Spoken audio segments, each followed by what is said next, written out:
Okay, I'm back, and half my head is taken down.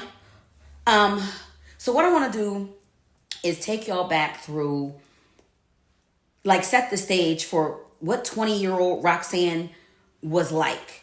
I come from a small city in Pennsylvania, and my first year out of high school, I thought I was going to marry the boyfriend I was with. He was older than me. He was the first real, bad boy hustler. He had a purple car with rims on it. And he was the first kind of one that, set the stage for the kind of guys I would then date once after I broke up with him and I transferred to a school in New Jersey, Seton Hall University.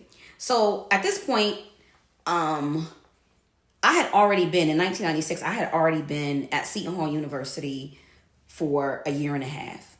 Now, Seton Hall University, let me give you the stage, sits in South Orange, New Jersey. But where the campus ends, Newark begins. Newark, New Jersey. Redman actually went to Seton Hall, but I think he dropped out right before he blew up before I got there my sophomore year.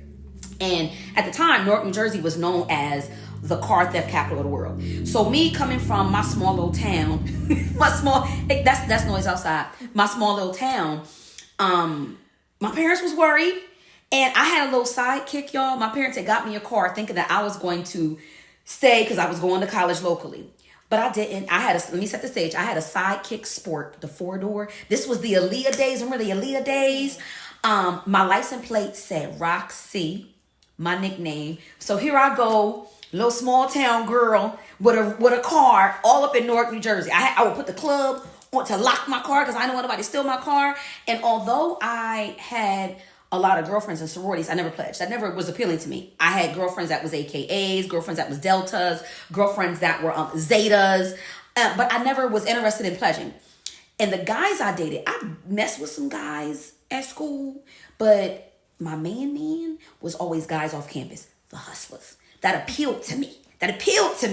Look, she's laughing at me. She's serious. So when I met Nicholas, I had already been in New Jersey and I had two groups of friends. So I had my girlfriends at school and I had the girls I ran the street with. They ran the street because I met them through the guys I would date. They would be the girlfriends. They would give us money. We could go shop, go do whatever, but never really spent time with us. Always had other side girls. You getting caught up in a lot of crazy, crazy stuff. So at this point, in beginning of winter 1996. At this point, I don't know if I was really dating somebody. No, I wasn't committed, but I was open. So we were at a club. So this had to be like fall. Wait a minute, y'all, because let me tell you what I brought. And what I did was insert. This is me. This is Roxanne. There's a picture somewhere on the screen that I've inserted of Roxanne 1996. 20-year-old. This is 48-year-old Roxanne. The picture I'm putting here is 20-year-old Roxanne. So I brought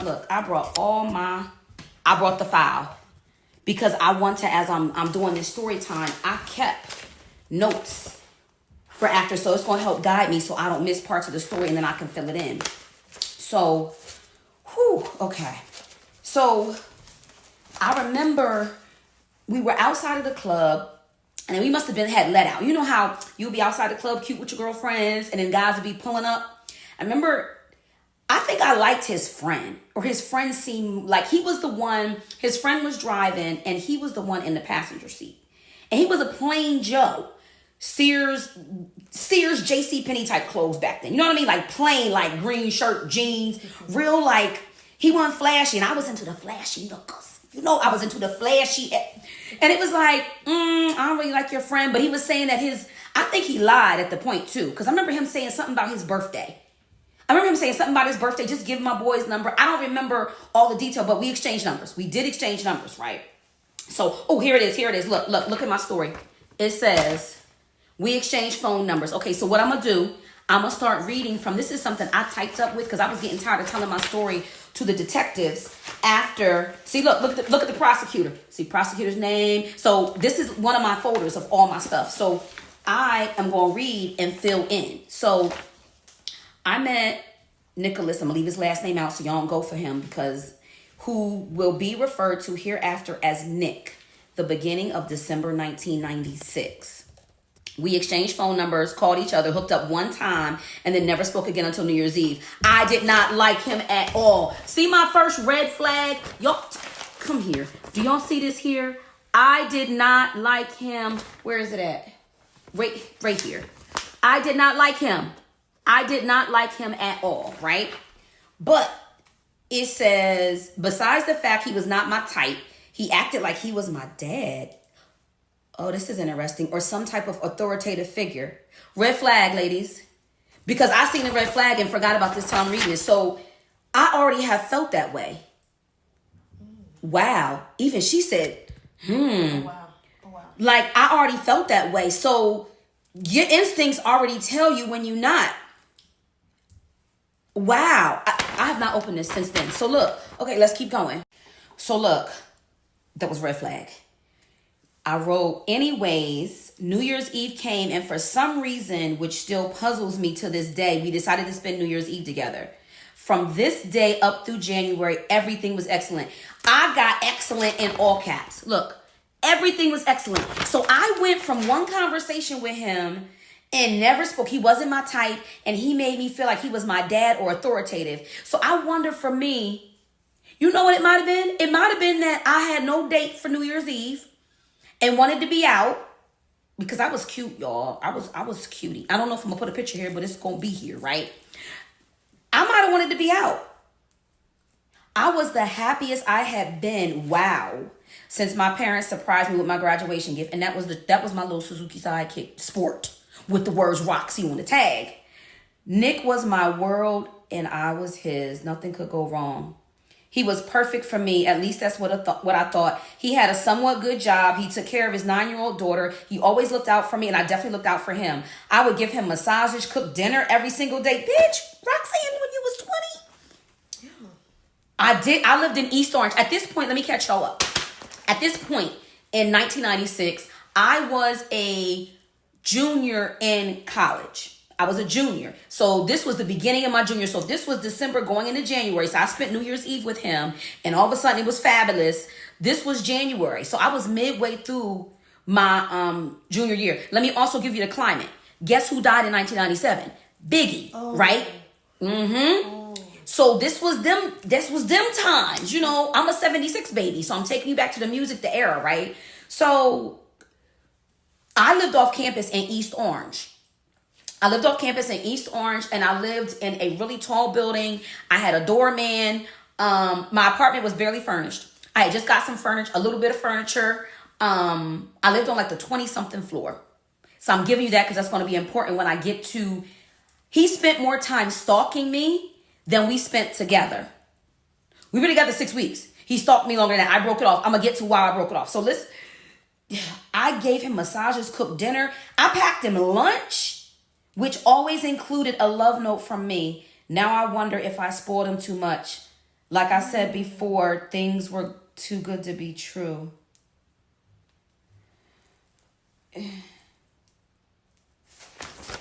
So I'm right here with what I wrote down. Like, I typed this up not too long after the stabbing to...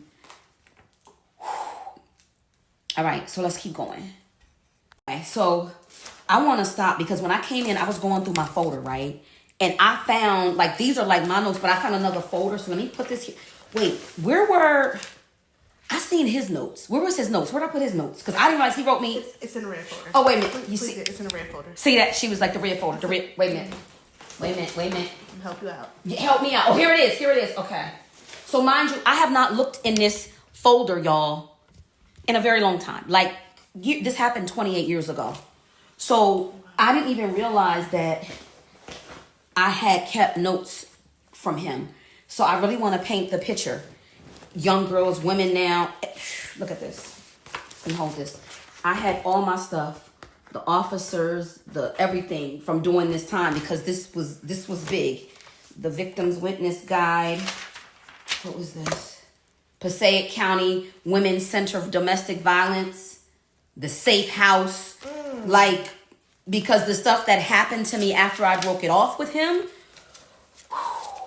Okay, so we got together, I said New Year's Eve, right? Here's a note. And I just actually seen this note when I came in, it was like, oh my gosh, look at this. But I didn't go through all of it. So we're going to do it together. Mommy, if you're on here, you don't have to watch, Mom. You don't have to watch. Look at the date. 1/22/97. This was a note from him. Now, it looks like I wrote something else later on. It was probably the police number. So it says, I'm starting to feel you a whole lot. That's why I act the way I do sometimes. So we're less than 30 days in, and we must have had an argument or something. Something must have happened for him to write this note. Like, but wait, look. Here's one from a few days before. The 17th, 1997. I'm going to miss you while you're away, but I will be thinking about you the whole time that you're gone. Have a good day and safe trip. See you when you get back. So it felt like, you know, the love stuff, but something happened between the 17th and the 22nd. So I'm wondering if I went away and he acted a fool, because he went from have a good trip to that's why I act the way I do. Wow. Me going back to 20-year-old me. Wow. So, wait, I'm going through the...